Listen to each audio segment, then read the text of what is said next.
بسم اللہ الرحمن الرحیم۔ کہنے کا مقصد یہ ہے کہ اچھی بات کرنا بہت رسکی کام ہے۔ آپ کو یہ کام دیکھیں، آپ کی اپنی فیملی میں ہم کسی کافر قوم میں تو نہیں ہے جس کا عذاب آنے والا ہے، ہم کسی رسول کی تائید کر رہے ہیں، ایسی تو ایکسٹریم ایگزامپل نہیں ہے ہماری زندگی میں، تو یہ مثالیں کیوں دی جانی ہیں؟ آپ کے گھرانے میں میں آپ کو بتاتا ہوں، اپنے سوشل سرکل میں، آپ کی اپنی سوسائٹی میں کچھ لوگ ایسے ہوتے ہیں جو بہت غلط حرکت کر رہے ہوتے ہیں، زیادتی کر رہے ہوتے ہیں، حرام کام کر رہے ہوتے ہیں، کسی کا مال ہڑپ کر رہے ہوتے ہیں، کوئی ایسی بری چیز کر رہے ہوتے ہیں، کسی کا حق مار رہے ہوتے ہیں۔ آپ جب سچ بات کریں گے تو آپ کو سننی پڑے گی، کم از کم ہو سکتا ہے پٹائی بھی ہو جائے، اگر آپ چھوٹی عمر کے ہیں، آپ کے بڑے ہیں آگے، آپ کی تو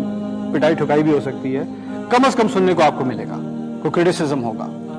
ایسا بھی ہوتا ہے کہ اگر آپ واحد ہیں جو اپنی کسی گیدرنگ میں آپ نے صحیح بات کر دی، جیسے فرض کریں لوگ بیٹھے کسی کی عزت کی دھجیاں اڑا رہے ہیں بیٹھے ہوئے کسی دعوت میں، وہ ہے نہیں وہاں پر، اس کے بارے میں ایسی الٹی سیدھی باتیں ہو رہی ہیں، اور چائے پانی کے ساتھ کچھ مسالہ بھی ہونا چاہیے نا باتوں میں، تو وہ مسالہ ڈال کے بات لوگ کر رہے ہیں، آپ وہاں بیٹھے ہوئے سن رہے ہیں یا آپ بیٹھی سن رہی ہیں،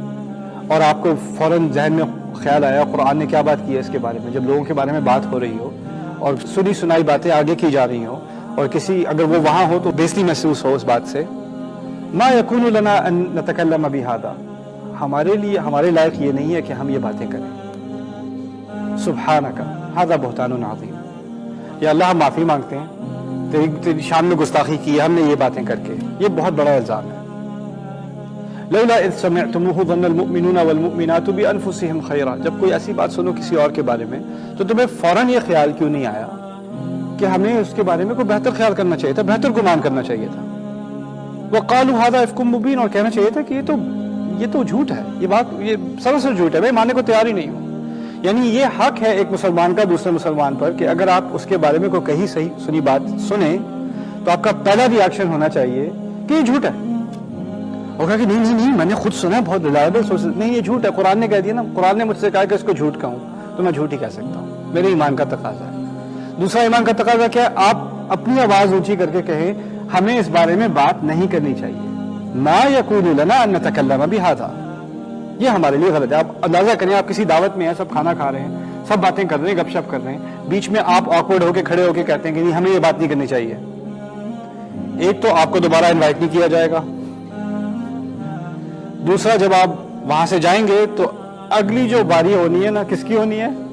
آپ کی ہونی ہے۔ ہماری دعوتوں میں کیا ہوتا ہے، 6 لوگ ایک ٹیبل پہ بیٹھے ہوئے ہیں، کسی ہال میں بلایا ہوا ہے، 6-7 لوگ بیٹھے ہوئے باتیں کر رہے ہیں، جو 6 بیٹھے ہیں وہ 7واں جو وہاں دور بیٹھا نا اس کے بارے میں بات ہو رہی ہے، ان میں سے کوئی ایک اٹھا بریانی کا دوسرا راؤنڈ لینے،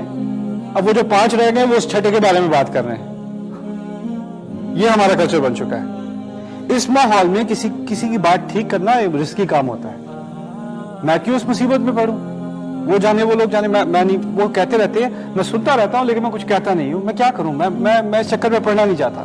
وَفِيكُمْ سَمَّاعُونَ لَهُمْ وَاللَّهُ عَلِيمٌ بِالظَّالِمِينَ، تم میں ایسے بھی ہیں جو باتیں سنتے رہتے ہیں، وہ کم از کم یہ سوچتے ہیں اپنے بارے میں کہ جو میں تو نہیں کہتا، میں تو صرف سن رہا تھا، میں نے کیا کیا، اور اللہ تعالیٰ کیا کہتے ہیں اس کے جواب میں، وَاللَّهُ عَلِيمٌ بِالظَّالِمِينَ، اللہ ظلم کرنے والوں کو سب کو جانتا ہے۔ یعنی بات کرنے والا ظالم تھا اور بار بار بیٹھ کے سننے والا بھی ظالم تھا،